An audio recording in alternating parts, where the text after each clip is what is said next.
Hey everybody, welcome to this week's podcast in the Eagle's Nest. This week we're going to be talking with a Marine recruiter, Staff Sergeant Linedecker, and we're going to kind of be talking a little bit about his experience in the military and some of the things that the military can offer to anybody that's in school or outside of school who's already graduated. And we're going to talk about some of the public misconceptions about the military because, I think there's a lot of things that we get wrong about what the military is all about, and there's a lot of opportunities in the military that you can definitely explore if you are interested. So, without further ado, I'd like to welcome Staff Sergeant Linedecker. Welcome. Thanks, Angus. Thanks for having you here. It's awesome to be here. I definitely one thing I liked about coming on recruiting duty is I get to share my experiences in the Marine Corps to other young men and women who may be looking into something like this, or even if someone's not looking into it. I enjoy sharing my experiences because, sometimes when you hear about the military, all you hear about is the combat side of the house, or, that's what everyone thinks. The military is there to protect our nation, which means they're out there fighting. Right, but yeah. sometimes the battle's not always on the battlefield per se. It's in other avenues, like, going to different countries to build up schools or hospitals, or just training with our allies and staying ready. Yes, so, I would say definitely the imagery that comes in your head when anybody brings up, hey, you want to join the military? If you ever think about being recruited, and automatically they think like you running in the battlefield with like bombs flying in your face, everybody's firing at you. Yeah. Well, we don't recruit either. We just, have you come in the office. Right. And then we have you sign a piece of paper and boom, contract, you're going to boot camp. Yeah, it's not like that. It wasn't? I thought I had you sign the contract right away. Oh, okay. Yeah, when I visited you that one time, you were like, "Oh, can you sign the guest check-in?" And I signed it. Oh, by the way, you drafted now. Yeah, drafted. Boom, gotcha. Gotcha. And you throw me in a van and then you send me off, ship me off to Afghanistan or something like that. But let's talk about yourself. Go ahead and introduce kind of what you do in the military and how long you've been in it. Okay, so my job in the Marine Corps is I'm not infantry, believe it or not. I'm actually public affairs, so I take videos, I shoot photos of what's going on in the Marine Corps. It's kind of cool because I can get embedded with pretty much whatever unit that I want. We have hundreds of different jobs. I can get embedded with military police, engineer battalions, aviation units, and the infantry units. I can see the entire Marine Corps in my job, and I get to share the stories of how the American taxpayer dollars are being spent and the individual and even team accomplishments that Marines are doing in the Marine Corps. And then when you gradually pick up rank in the Marine Corps, your responsibilities increase. You get Marines underneath you. So now I run social media pages for the Marine Corps. I have done marketing and advertising, which is kind of a side job of my MOS. So when I was in Buffalo, New York, for instance, they gave me like $120,000 a year, and they said, hey, go spend this on whatever you think is going to gain positive exposure for the United States Marine Corps. So what is it that you do actively right now? Right now, I'm a recruiter. So I've been recruiting for about a year now. My schools are Malibu High School, Westlake High School, and Oak Park High School. So my job is to find that next generation that is going to replace me, so that I can go off to retirement and my wife can be my sugar mama. But find that next generation. We're kind of like the way I like to see it is we're the gatekeepers of the Marine Corps. We're the gatekeepers of the Marine Corps, finding that next generation of quality young men and women that can enter our ranks. And if you want to do active duty, reserves, if you want to do 4 years or 20 years, ultimately that's up to you what path you want to take, but definitely looking for that next generation that's ready to take. And is it hard recruiting young men and women in high school to sign up and go to boot camp? And it's hard. I think I would say once someone actually sits down and talks to me, whether they ultimately take the next steps to join or not, they gain a better understanding of what the Marine Corps is all about. So even if it's not for them now, maybe it's for them later on, or maybe they know someone like, hey, you know what, you're finding a tough way to pay for college. Why don't you just go check it out? Because some people, they just don't know. They just think they're going off to combat right away. Like, yeah, I could talk about my life. I have had an awesome 10 years in the Marine Corps. My wife is a first-generation American. She was born and raised in Cuba, got here in the Cuban lottery. She had no idea what the Marine Corps was, and even if I wanted to get out of the Marine Corps, she wouldn't let me because of the life that's provided us. So when it comes to your question of is it hard to find young men and women that want to join the Marine Corps, the hardest part is getting them to come to the office just to sit down and have a conversation. Right. They're scared. They think they're going to go get thrown in a bus right away or something. Yeah, for sure. I think that's the hardest part. And ultimately, I'm not one of those recruiters that, well, one, I'm not a recruiter that's struggling. I'm actually a very good recruiter. I was, rookie recruiter of the month several different times. Like, it's not hard for me to find people that want to join the Marines. The hardest part is finding someone that has the courage just to come into a Marine Corps office and get information. Ultimately, I'm not one of those recruiters that cares if at the end of the interview you're like, oh, you know what? I don't want to do this. I'm not going to get butthurt. Is that okay to say on this podcast? Yeah, no, right. Totally fine. I'm not going to get hurt. We have worse things on the podcast. Cool. So I'm not one of those recruiters that gets hurt if someone ultimately decides they don't want to do it. I respect a young man or woman who wants to come into my office and just explore their options. That's admirable, because some people, they just have a huge misperception that, well, I'm going into combat, I'm going to another country, the saying is always, I'm signing my life away, or I'm signing the next 4 years of my life away, right?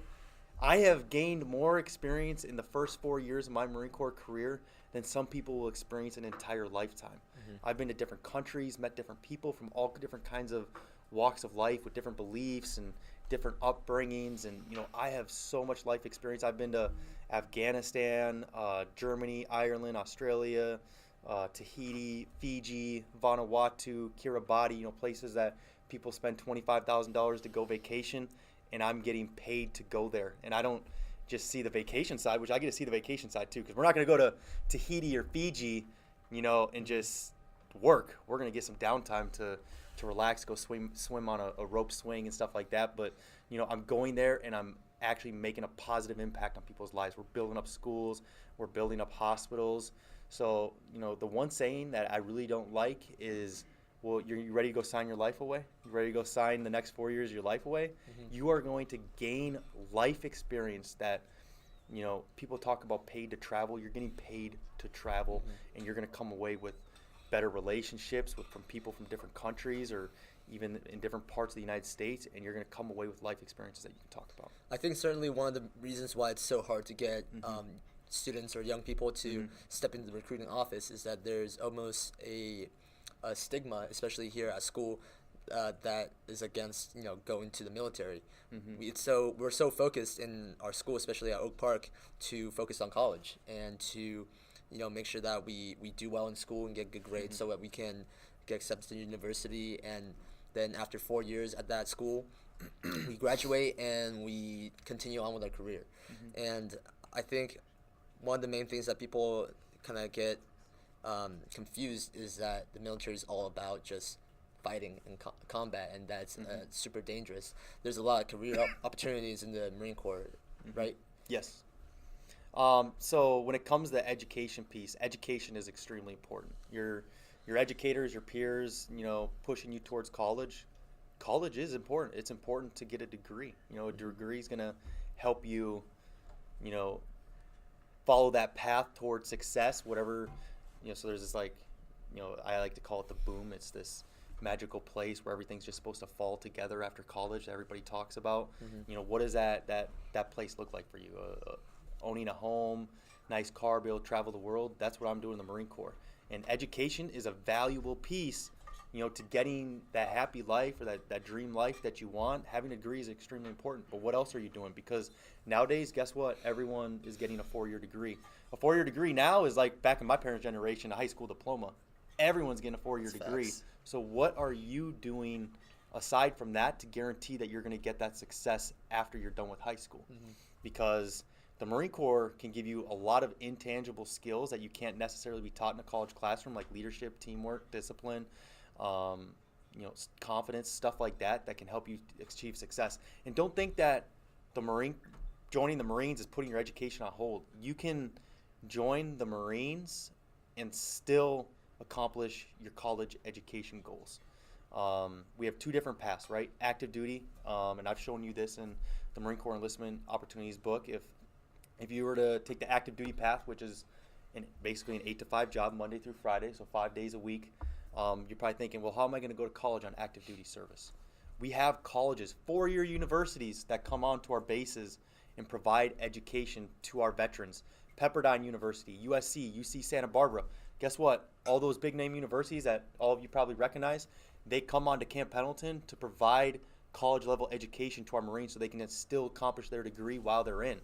Now, maybe you're thinking, okay, well, I'm working an 8 to 5 job, so I'm still not going to be able to go to school full time. Even if those universities come onto base, I'm still not going to be able to go to full time.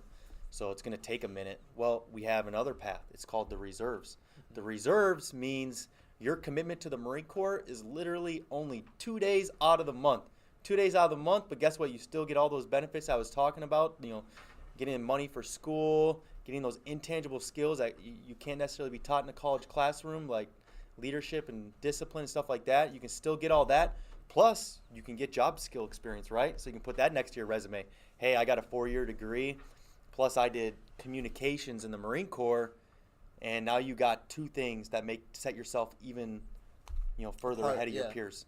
And the reserves allows you to go to college full time. Guess what? In this area, a lot of people want to go to college.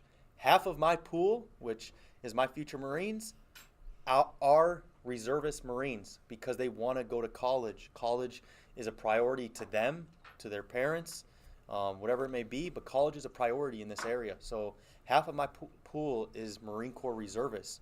And then let's say you fall in love with the Marines and you just want to switch to full time, you can always switch over to active duty, or you can go to college, get your 4-year degree, and if you love your time in the reserves, commission as a Marine Corps officer.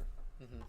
I think one of the things that people don't know is that you can do college and serve in the military at the same time, which is such a awesome thing to do. Yes. Is that you don't have to just choose and pick one over the other. That you can do. They're saying why not both? Like when you have to make a really hard decision, why don't you just combine both of them and do it both at the same time? And I think, I don't know if you would agree with this. I mean, certainly the way that I see it, joining the military, it's not just about giving to the greater purpose, serving your country. I think there's a lot of things that you learn in boot camp or serving that, like you said, aren't taught in the classrooms.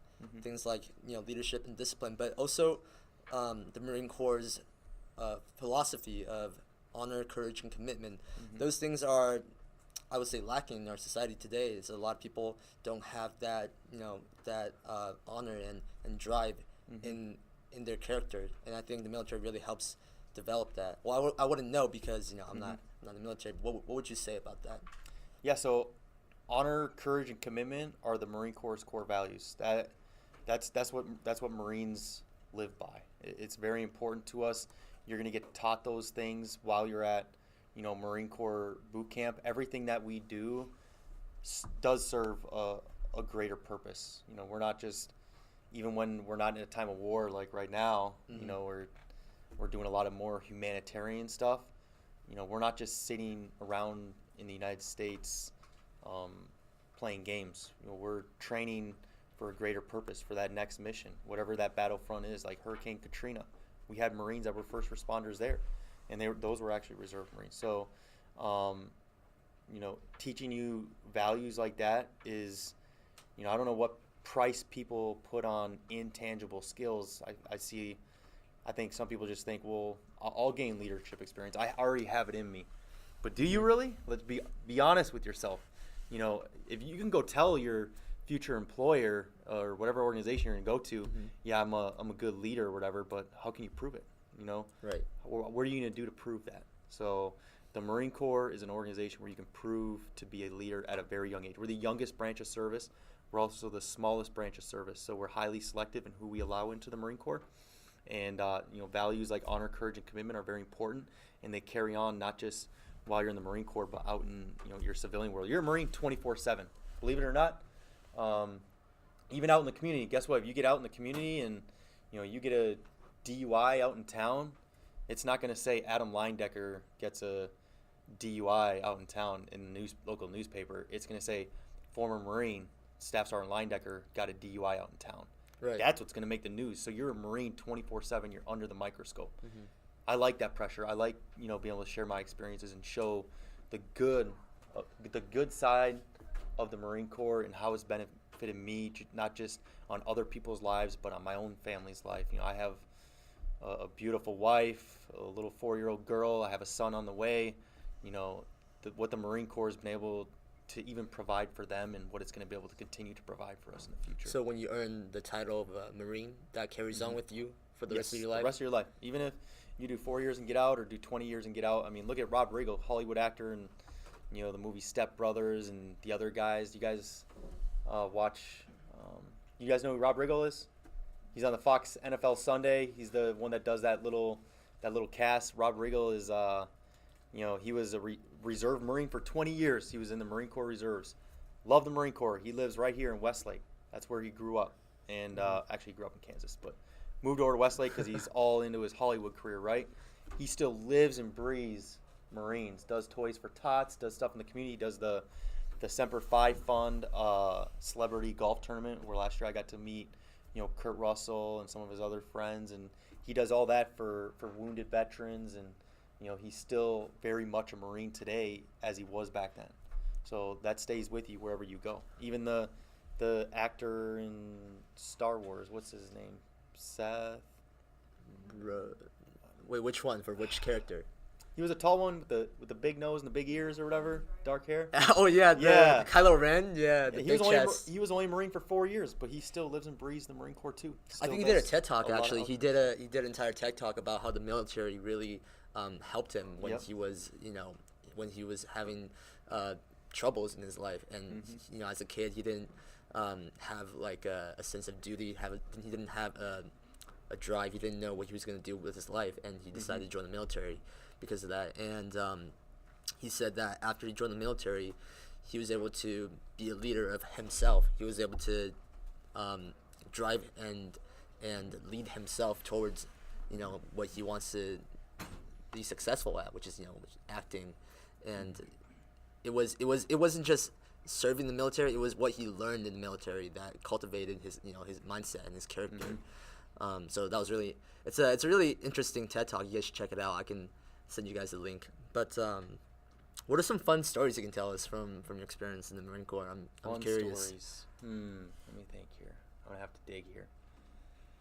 I mean, fun stories. Let's see here. So my last deployment was an awesome deployment. We were, you know, on a ship and took a tour, but we left from the port of Charleston, South Carolina.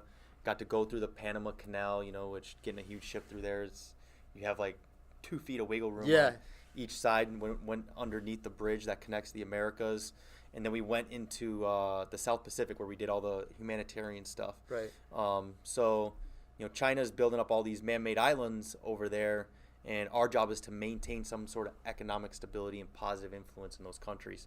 So going to Tahiti and Fiji, like that, I mean, that was just fun overall in general because of, you know, where we were, like tropical islands that, you know, if I want to take my wife there, I'd probably be paying $20,000 to go vacation there. Yeah.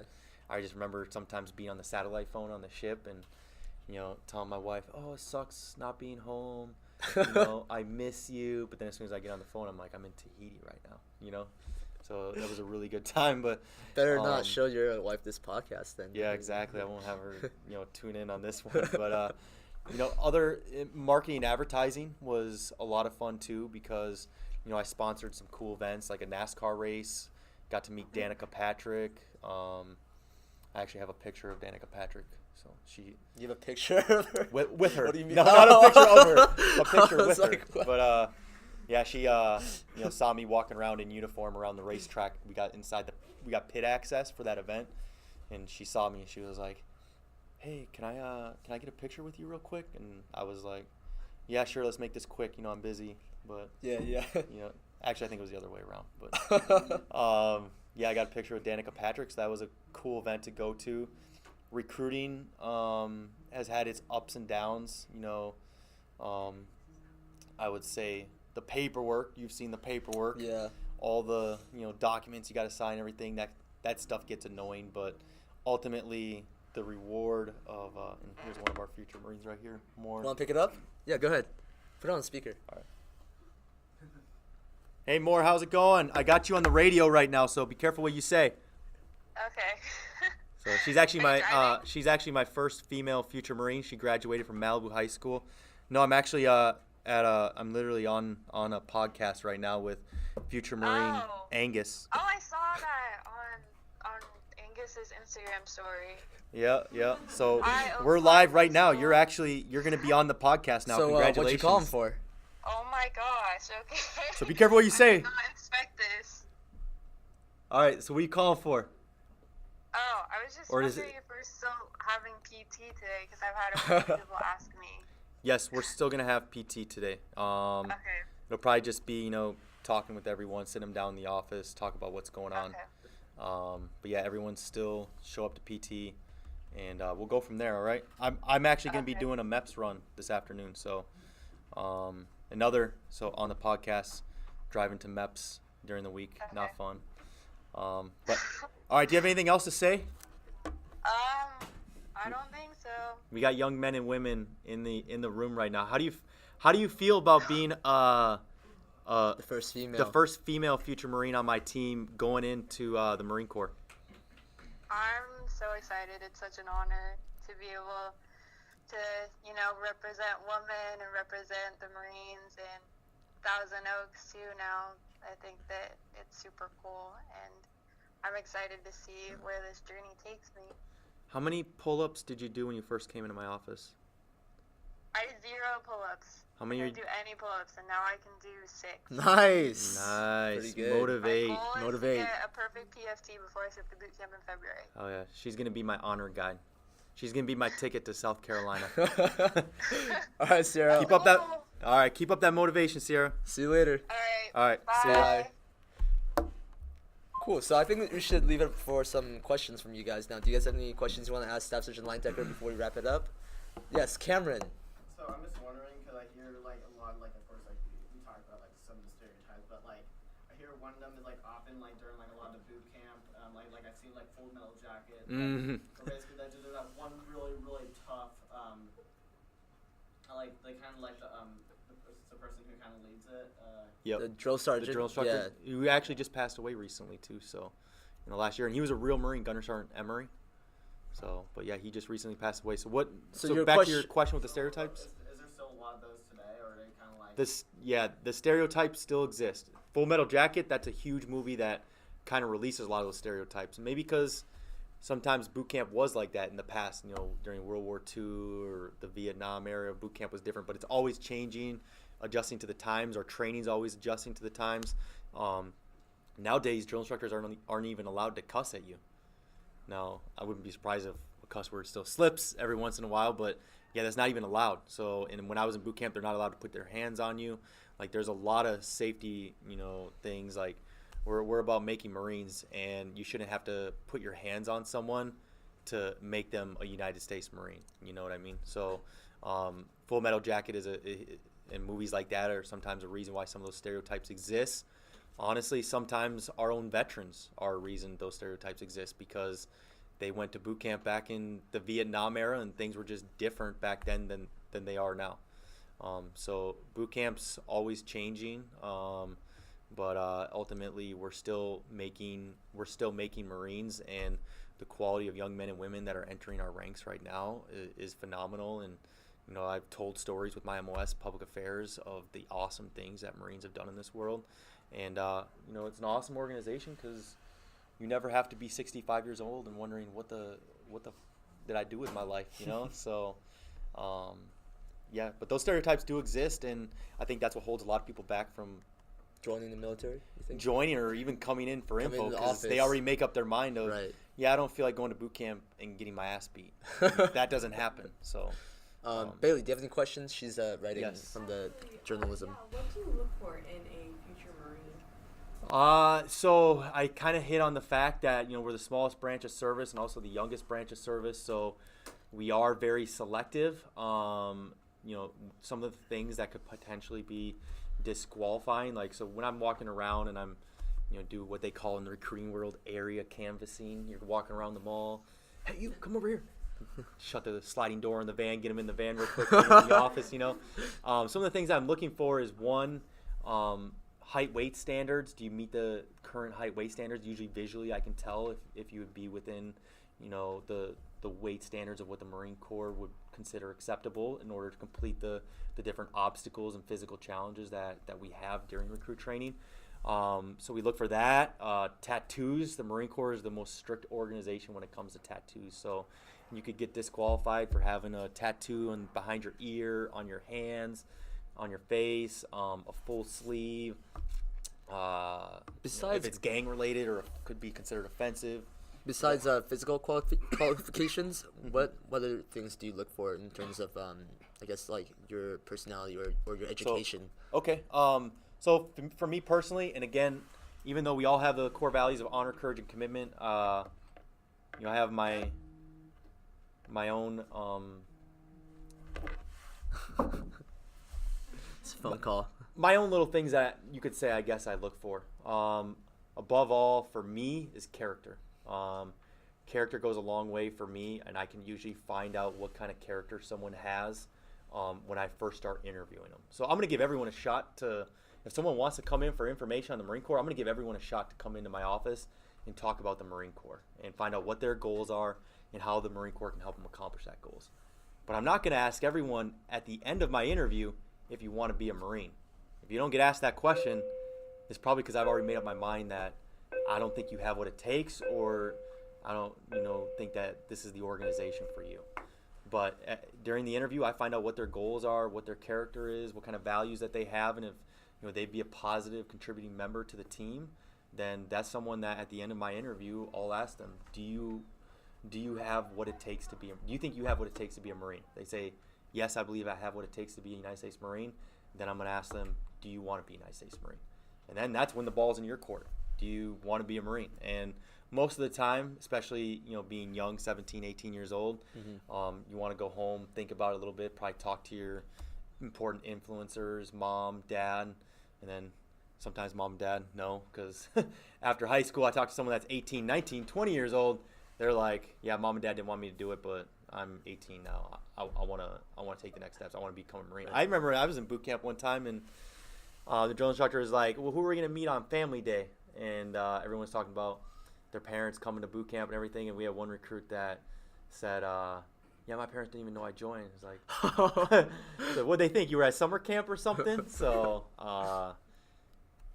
but definitely like just someone that's got a good head on their shoulders. But at the same time,